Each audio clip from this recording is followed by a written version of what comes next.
Hello guys, आज हम शुरू करने वाले हैं यूपी बोर्ड कक्षा 10 मैथमेटिक्स का जो चैप्टर फर्स्ट है। आज हम उसे डिटेल से पढ़ेंगे। तो मैथमेटिक्स का चैप्टर नंबर फर्स्ट पढ़ने से पहले हमें कुछ मैथ के बेसिक चीज़ों को जान लेना होगा। तो जो मैथ की बेसिक चीज़ें होती हैं सबसे पहले हम उसे जान लेते हैं। चलो स्टार्ट करते हैं वीडियो को। तो मैथ के अंदर चार चिन्ह होते हैं, एक प्लस और एक माइनस, गुणा, भाग। ये चार चिन्ह होते हैं। यदि दो चिन्हों के बीच में मतलब जैसे कि बराबर का चिन्ह लगा होता है, दो संख्याओं के बीच में बराबर का चिन्ह लगा होता है इस तरीके से।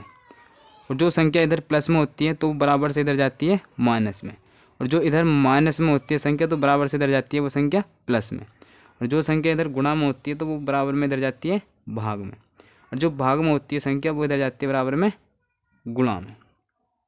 और फिर इधर की तरफ यदि दो संख्याओं के बीच में प्लस प्लस का चिन्ह लगा होता है तो वह प्लस होता है, प्लस प्लस प्लस होता है, और माइनस माइनस बराबर प्लस होता है, और माइनस प्लस बराबर माइनस होता है, और प्लस माइनस बराबर माइनस होता है।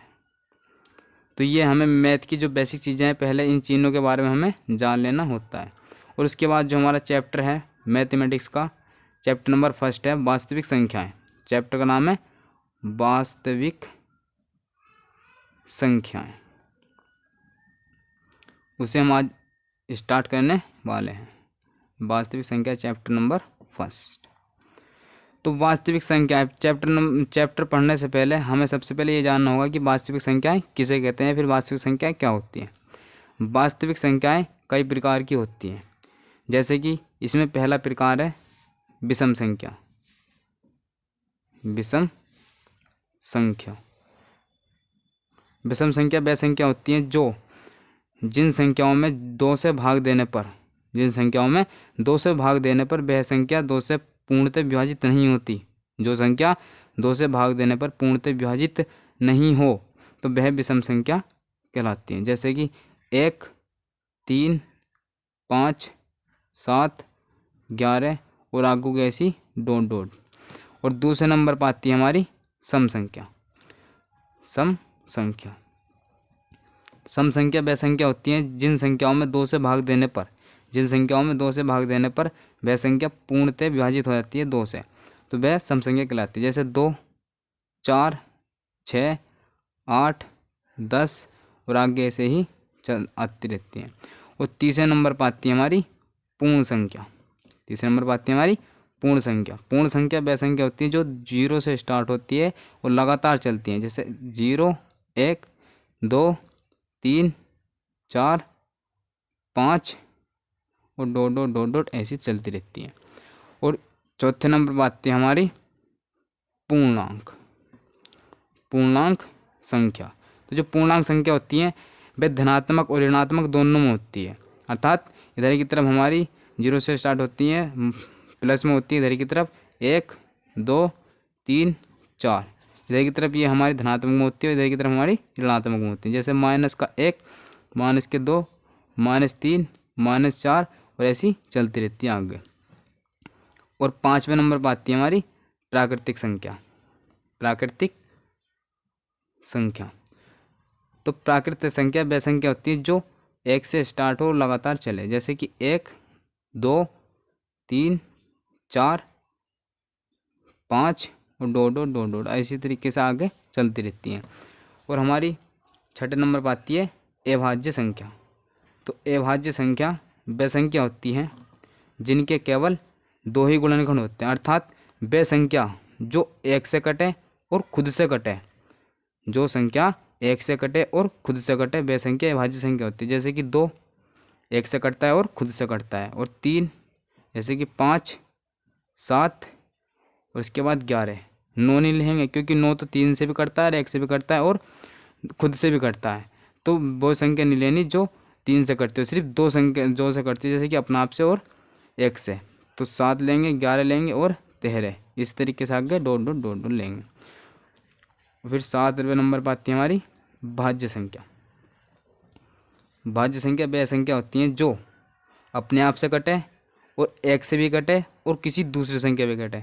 अर्थात जिन संख्याओं के 3 गुणनखंड होते हैं, 3 हो या 3 से अधिक गुणनखंड हो वे भाज्य संख्या कहलाती हैं। 2 नहीं और 2 से कम नहीं, सिर्फ 2 से अधिक, जैसे 3 या 4 हो। जैसे भाज्य संख्या के लेते हैं हम 4, 6, 9, 12, 10, डॉट डॉट डॉट, इस तरीके से हम ले सकते हैं। और इसी तरीके से हमारी 8वें नंबर पर आते हैं अपरिमेय संख्या। अपरिमेय संख्या, तो अपरिमेय संख्या वह संख्या होती हैं, अपरिमेय संख्या वह संख्या होती है जो रूट में होती हैं। जैसे कि मान लीजिए रूट में, और वो भी अभाज्य संख्या, रूट में अभाज्य संख्या, अर्थात रूट में 2, रूट में 3, रूट 5, रूट 7, इसी तरीके से डॉट डॉट। रूट में कोई पूर्ण वर्ग संख्या नहीं होनी चाहिए। और 9वें नंबर पर आती है हमारी परिमेय संख्या। परिमेय संख्या, परिमेय संख्या वह संख्या होती है जिन्हें हम पी वाई क्यू के रूप में लिख सकते हैं, अर्थात भिन्न के रूप में लिख सकते हैं। वह संख्या जिन्हें हम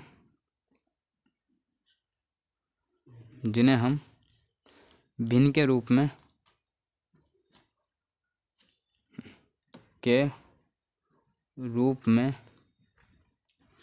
लिख सकते हैं। और Q नॉट इजिकल टू 0 होता है, अर्थात जो Q का मान है वो हमेशा कभी भी 0 नहीं होगा, क्योंकि अगर बटे में 0 आ जाता है तो वो अपरिभाषित हो जाता है। इसलिए बटे में 0 मतलब कि बटे में कभी 0 नहीं होगा, Q का मान कभी भी 0 नहीं होगा। तो वह परिमेय संख्या कहलाती हैं जो भिन्न के रूप में लिखी जा सकती हैं। और जो 10वें नंबर पर हमारी संख्या आती हैं वे पूर्ण वर्ग संख्या होती हैं। पूर्ण वर्ग संख्या, पूर्ण वर्ग संख्या वह संख्या होती हैं जो अपना आप में किसी संख्या का पूर्ण वर्ग होती है। जैसे कि मान लीजिए 1 का वर्ग होता है तो ये पूर्ण वर्ग संख्या है, और 4 2 का वर्ग होता है, ये पूर्ण वर्ग संख्या है, और 9 3 का वर्ग होता है, और इसी तरीके से 25 और 36 वह संख्या जो अपना आप में किसी संख्या का वर्ग होती है, वे पूर्ण वर्ग संख्या कहलाती हैं। और 11वें नंबर पर आती है हमारी पूर्ण घन संख्या। पूर्ण घन संख्या, तो पूर्ण घन संख्या वह संख्या होती है जो अपना आप में किसी संख्या का पूर्ण घन होती है। जैसे मान लीजिए 1 का घन 1 होता है, और जैसे मान लीजिए हम 2 का घन लेते हैं, 2 का घन 8 होता है, और 3 का घन 27 होता है, और 4 का घन 64 होता है। इसी तरीके जैसे 5 का घन लेते हैं 125 होता है। वह संख्या जो अपना आप में पूर्ण घन संख्या होती है, तो पूर्ण घन संख्या होती है। ठीक है, तो चैप्टर नंबर 1 पढ़ने के लिए हमें ये संख्या पढ़नी जरूरी है। तो हम जो चैप्टर 1 है ये हमारी आज की बेसिक क्लास थी, और जो चैप्टर 1 है उसे हम कल को स्टार्ट करेंगे अगली क्लास में डिटेल से। तो आज के लिए बस इतना ही रहने देते हैं।